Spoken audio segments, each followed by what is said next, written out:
Na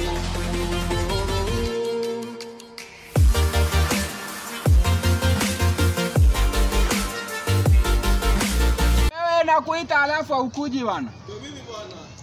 Sasa mimi nawaambia hivi manzi, make sure umesubscribe hapo hivyo Divoke 254.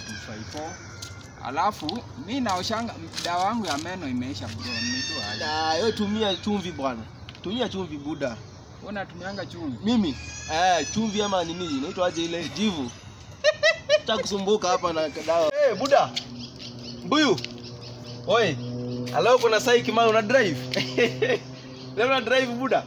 Unabonga na nani? Ni wewe. Acha ku drive man. Kama hapo hivi nikuchapie. Ai.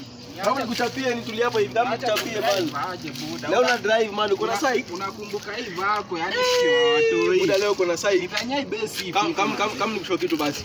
Kama nikushow kitu. Ati Bahati anaenda kulipiwa mahari na Diana. Bahati anaenda kulipiwa mahari na Diana. Kwani amekuwa muhindi? Si alioleka na Diana cha kumse.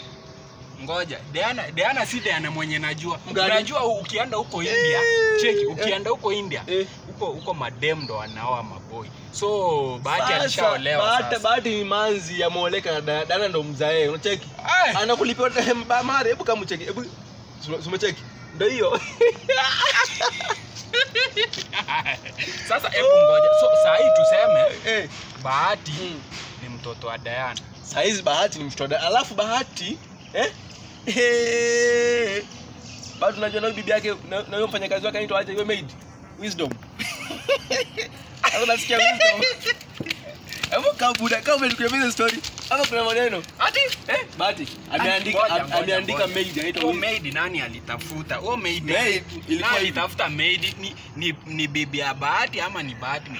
Nani? Sasa Bahati ndo alitafuta Weezdom sababu Bahati ndo bibi. Akatafuta msaidizi wa kumsaidia kazi, akapata Weezdom. Bahati sasa Bahati akiwa mjamzito kabla ajifungua mtoto wake wa 3. Alitafuta Weezdom ambaye ndo kaa chini